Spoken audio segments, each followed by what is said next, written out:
Howdy y'all, welcome back. What will we learn about today? Let us dissect what the history books have given us and take an improbable dive into the history of one of the oldest and most mysterious cathedrals in all of Germany. This is the Hildesheim Cathedral in Hildesheim, Germany, said to be built, at least portions of it, as early as 815 AD. However, even more mysterious are the bits and pieces of this astounding narrative, which really begin to paint a picture of this place of worship, a place that was once in turmoil, a place that was possibly a location of sacrifice, which seems to resoundingly remain intact no matter what Mother Earth or her inhabitants seem to throw at it.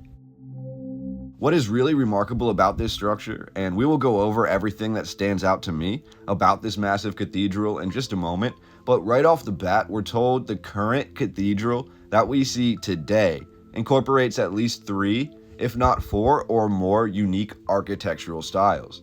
We have the original portions of the structure, this hardy foundation, which is said to be of Romanesque origin or Romanesque in design, hailing from 815 AD or earlier. However, when we dive into the side chapels and the more ornate aspects of this cathedral complex, we are told that the more ornate designs are of a Gothic order. Meanwhile, the intriguingly built crossing tower is said to be of Baroque architecture.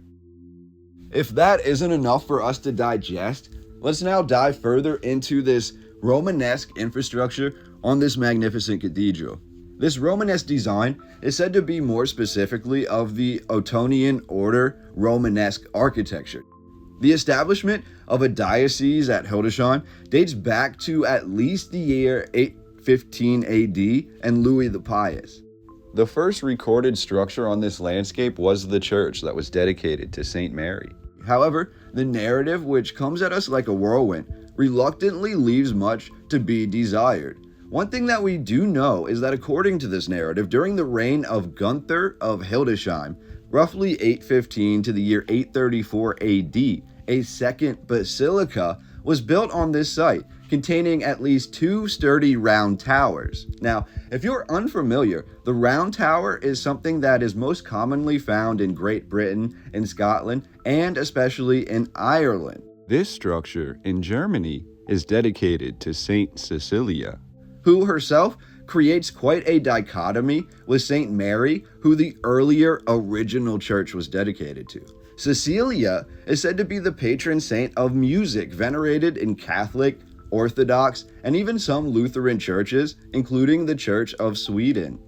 Her feast day, Cecilia, is November the 22nd, and the object that is most associated with her is often said to be the pipe organ, which is found in nearly every major cathedral around the world. Another object often associated with Saint Cecilia that will come to play later in this video is the rose.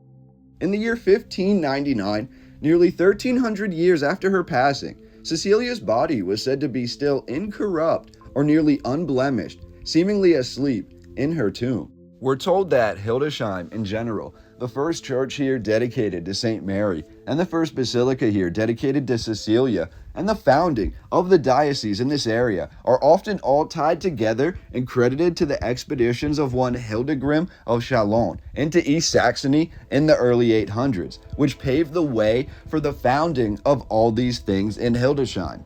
In recent excavations, the original basilica walls were rediscovered on this property, said to date from at least the early 9th century, if not earlier, and this composed a simple square altar which measured roughly 20 by 20 feet, but uniquely consisted of quarried sandstone walls over 1 meter thick. Some historians now believe that Hildesheim Cathedral might actually date back even earlier than the year 815 AD. With confirmed excavations of graves from the 8th century or earlier being founded in the land directly surrounding the Hildesheim Cathedral. It is now theorized that this location served much earlier tribes as a cemetery and even a possible place of pagan sacrifice, already having some sort of construction here when this location was founded by Hildegrim in the early 800s.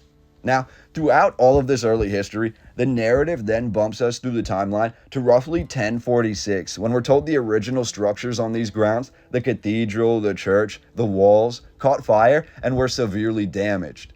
The bishop planned to demolish the cathedral and build a brand new one. However, when he quickly passed away, his successor decided to rebuild the Hildesheim Cathedral directly on the ancient ruins of the burnt down one.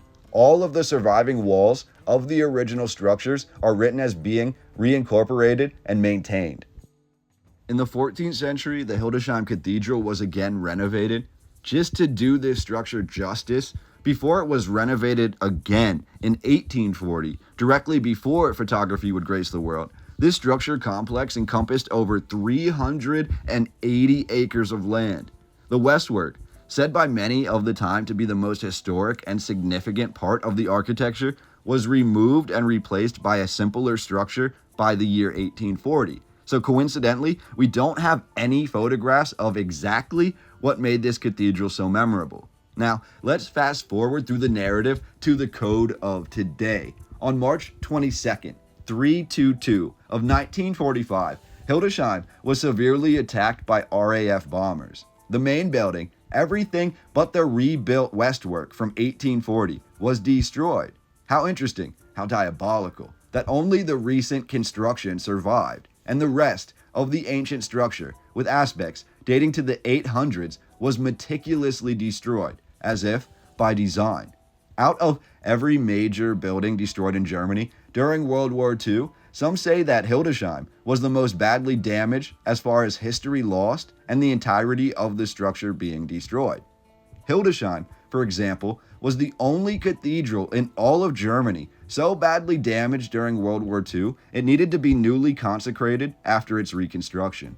One of the most famous symbols of this church and of the pride in Hildesheim is the 1,000-year rose, a rose bush which has been actively growing in and around the cathedral, according to this legend, since the first church was founded here in the early 800s. According to this legend, as long as the 1,000-year rose thrives, Hildesheim will prosper.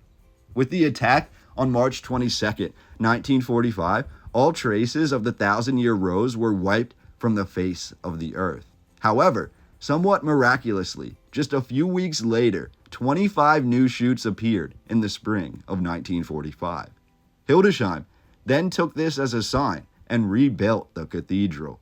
By 1947, the rose was again in full, healthy bloom. Hildesheim Cathedral was then rebuilt from 1950 through 1960, with many of the most endearing and unique aspects of the original and ancient structure, besides this rose, being abandoned for what was said to be a simpler Roman revival design, which officially reopened on March 27th of 1960. The rose, which has become a symbol of Hildesheim and a symbol of Saint Cecilia, whom the first basilica on this land was dedicated to, the 1,000-year rose, is considered to be the oldest living rose in the entire world.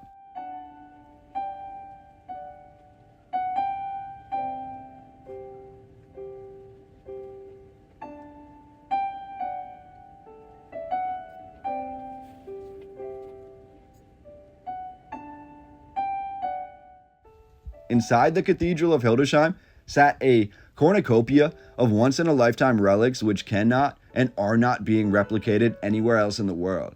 First, we have the Bernward Doors, two immense doors depicting the life of Christ. Each of the doors was cast as a single piece. Given the size, roughly 15.5 feet tall, roughly 4 feet wide, and nearly 2 inches thick each, and the enormous weight, over 2 tons each, this is a great achievement of its time. To date, there has been no material or carbon analysis that has been able to identify the exact origin of the material used in the Bernward Doors, which was an amalgamate, consisting mostly of copper with small but nearly identical amounts of lead, tin, and zinc. These doors were created using the lost wax process. The doors depict, on the left, the book of Genesis, and on the right, scenes from the Gospels. In the inscription that is written on the doors in Latin, they come directly from an angelic temple related to the Archangel Michael. While some scholars detest the importance of this notion altogether, others suggest This means these doors were founded rather than created for the Hildesheim Cathedral. Still, there are others out there who question if these doors may not actually have some sort of biblical significance if they had not been influenced directly by the hand of God.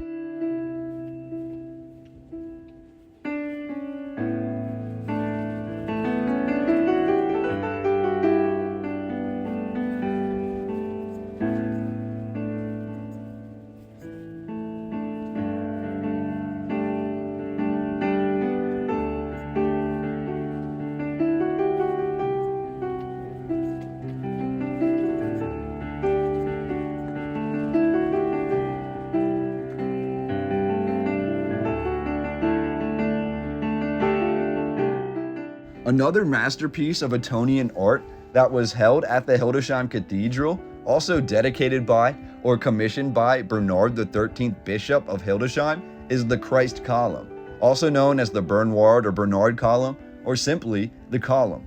The Column, also said to date to roughly 1020 AD, shows the life of Jesus, beautifully depicted, arranged in a helix which wraps up around the column.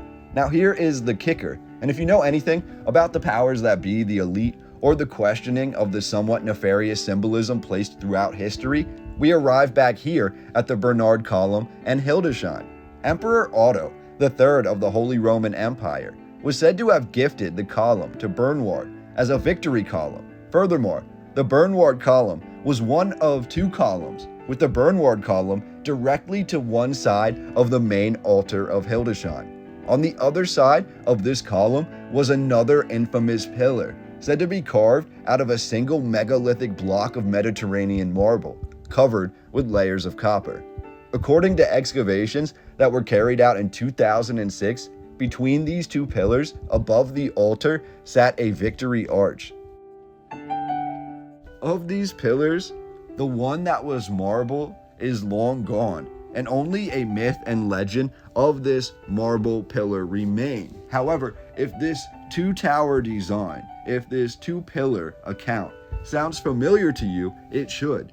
We're told Bernward modeled the original Cathedral of Hildesheim off his interpretation of the Temple of Solomon in Jerusalem, with the two columns of Hildesheim meant to represent the two pillars of the Temple of Solomon, the infamous occult and Masonic symbols of Boaz and Jachin, B and J. You most likely have seen this represented somewhere in your life before. But could it be, when we look at the Cathedral of Hildesheim and the column, that one of these pillars of Solomon actually was refurbished and handed down throughout time, making its way to Germany?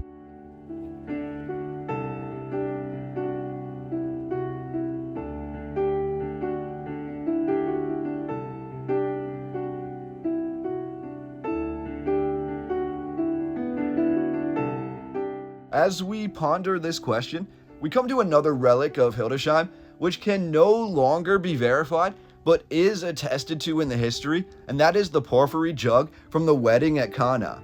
This is the location, and said to be the exact jug that Jesus used to turn water into wine, the first of his miracles. This mystical piece of pottery was said to once top the Bernward Column. Sitting inside of the ancient jar was placed a cross made of copper, and hung above the column was an extremely ornate and elegant chandelier, a metaphor for a halo, completing the representation of the Temple of Solomon that Bernward was attempting in his design.